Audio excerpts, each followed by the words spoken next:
नमस्कार दर्शकों, मैं आरएस अग्निहोत्री आप सबका स्वागत करता हूं।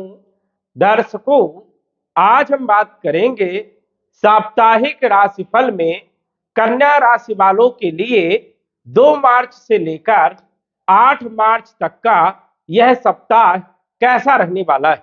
इस सप्ताह कौन कौन से ग्रहों का राशि परिवर्तन होगा, ग्रहों के राशि परिवर्तन से कौन कौन से क्षेत्रों में क्या क्या बदलाव देखने को मिलेगा, हम बात करेंगे आपके संपूर्ण क्षेत्रों के बारे में।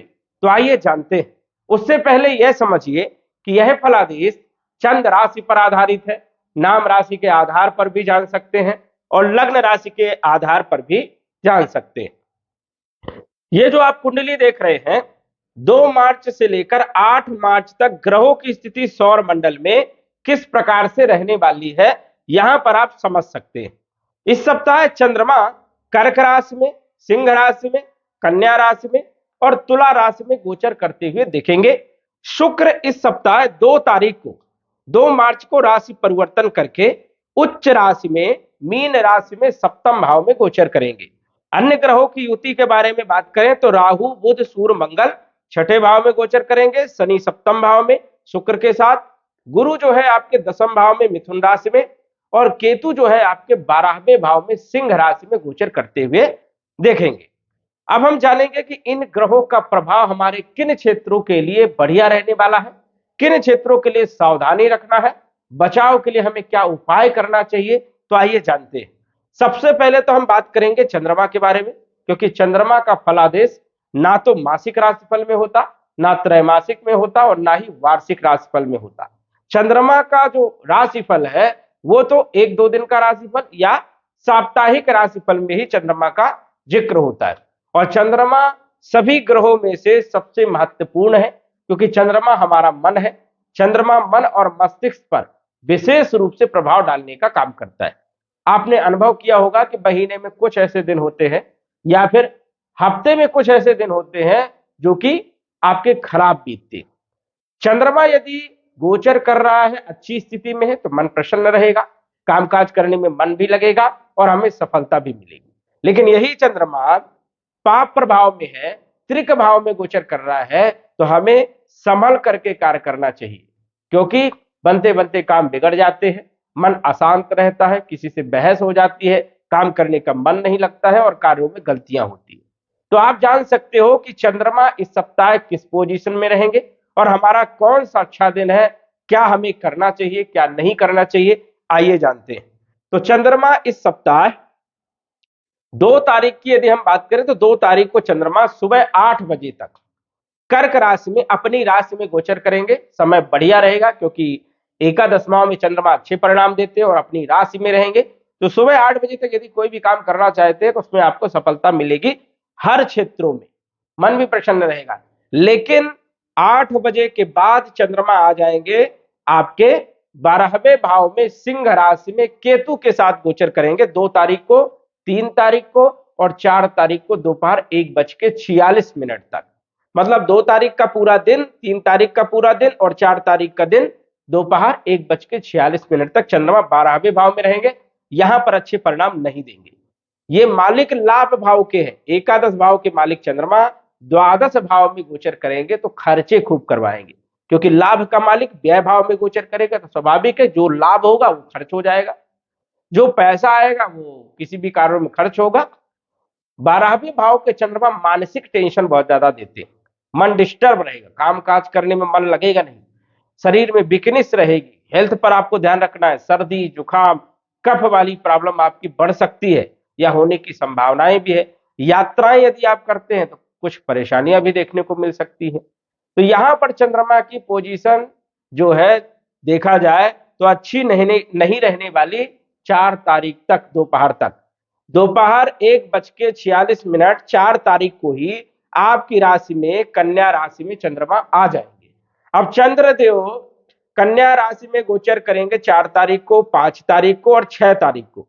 तो यहां पर चंद्रमा अच्छे परिणाम देने का काम करेंगे।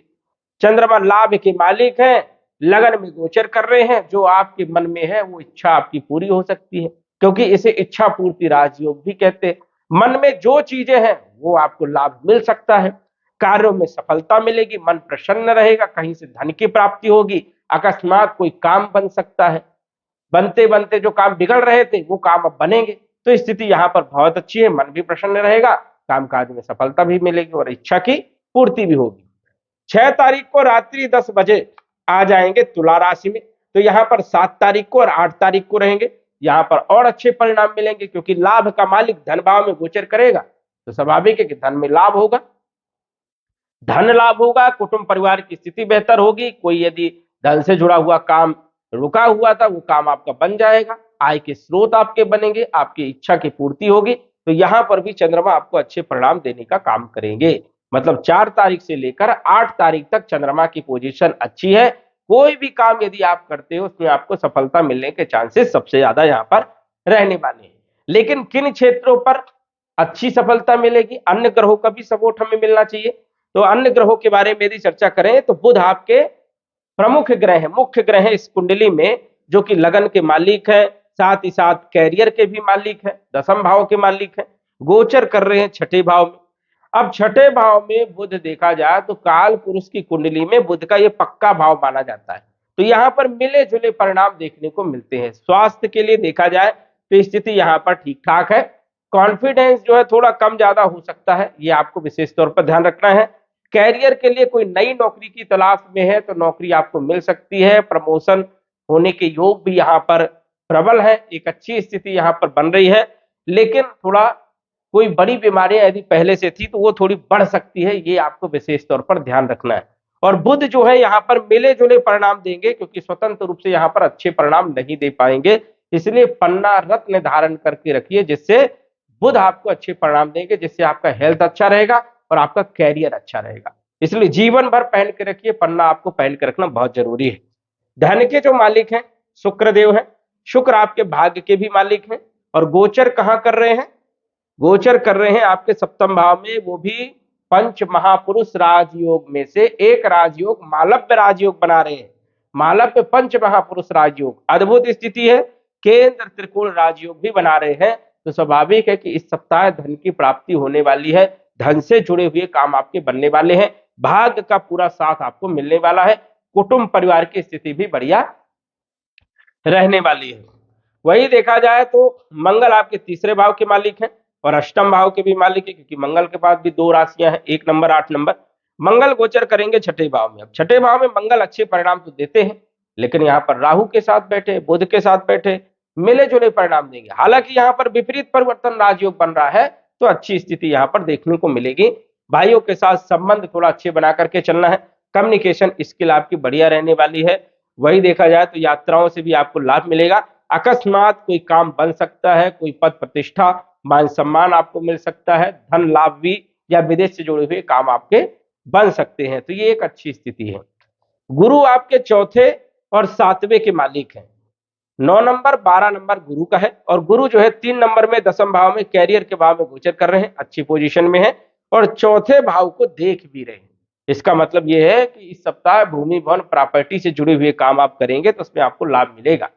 वही माता के स्वास्थ्य पर भी अच्छा प्रभाव रहने वाला है, वैवाहिक जीवन के लिए भी समय बढ़िया है, पार्टनरशिप के लिए भी बढ़िया समय है, और व्यापार के लिए भी यह सप्ताह बढ़िया रहने वाला है। धन की स्थिति के लिए तो ये बहुत शानदार है, क्योंकि गुरु की भी पंचम दृष्टि पड़ेगी, सप्तम दृष्टि चौथे भाव में, और नवम दृष्टि जो है छठे भाव में पड़ेगी, जिससे जो ये राहु के साथ सूर्य ग्रहण दोष बना रहे हैं, राहु के साथ बुध जड़ दोष, राहु के साथ मंगल अंगारक दोष जो है बन रहा है, तो गुरु की दृष्टि होने के कारण ये दोष जो है प्रभाव कम होगा। तो ये एक अच्छी स्थिति है कि गुरु जो है छठे भाव को देख रहे हैं। शनि आपके पंचम और छठे के मालिक हैं, गोचर सप्तम भाव में कर रहे हैं, अच्छी पोजीशन में है। विद्यार्थियों के लिए समय बढ़िया है, लव लाइफ के लिए तो ये समय सबसे बढ़िया है, फाइनेंशियल स्थिति के लिए भी, शेयर मार्केट इत्यादि क्षेत्रों के लिए भी समय यहाँ पर अच्छा है, संतान पक्ष के लिए भी समय यहाँ पर बढ़िया है। रोग ऋण शत्रुओं को समन करने का काम शनि करेंगे, कंपटीशन में भी सफलता देने का काम करेंगे। राहु छठे भाव में वैसे तो अच्छे परिणाम देते हैं, लेकिन थोड़ा सा यहाँ पर ध्यान रखना है, राहु छठे भाव में शत्रु हंता माने जाते हैं, शत्रु परास्त करते हैं, ऑफिस में जो पॉलिटिक्स होती है उसको समाप्त करते हैं। केतु बराबर भाव में बैठ करके धर्म कर्म में रुचि जागृत कराते हैं, थोड़ा कंफ्यूजन वाली स्थिति भी रहती है, इस सप्ताह थोड़ा खर्चे भी ज्यादा बढ़ सकते हैं, इस चीज का भी आपको विशेष तौर पर ध्यान रखना है। सूर्य आपके जो है 12वें भाव के मालिक हैं और गोचर कर रहे हैं 6ठे भाव में। विपरीत परिवर्तन राजयोग में भी है। विदेश से जुड़े हुए कार्य बनेंगे। एक्सपोर्ट इंपोर्ट से जुड़े हुए काम यदि करना चाहते तो अच्छी स्थिति यहाँ पर दिख रही है, जिससे आपको अच्छा लाभ भी मिलेगा। सूर्य 6ठे भाव में बैठ करके सरकारी क्षेत्र वाले कार्यों में भी अच्छी प्रगति देने का काम करेंगे, लेकिन राहु के साथ भी यहाँ पर विराजमान रहेंगे, तो थोड़ा ध्यान रखना है। इस सप्ताह उपाय की यदि हम बात करें तो पन्ना रत्न धारण करिए। यह सप्ताह जो है आपके लिए बढ़िया सप्ताह है। ग्रहों की स्थिति भी काफी अच्छी है। लाभ आपको मिल सकते हैं कई सारे क्षेत्रों पर। विशेष तौर पर लाभों का जो है फायदा उठाइए और कहीं ना कहीं आप आगे बढ़िए। तो दर्शकों, आज बस इतना ही। धन्यवाद। यदि आप अपनी कुंडली का विश्लेषण घर बैठे करवाना चाहते हैं तो दिए गए व्हाट्सएप नंबर से संपर्क करें। साधारण फीस जमा करके आप अपनी कुंडली का विश्लेषण फोन के माध्यम से घर बैठे ही करवा सकते हैं और जान सकते हैं अपने भूत, भविष्य और वर्तमान के बारे में। धन्यवाद। WhatsApp number 9479893911।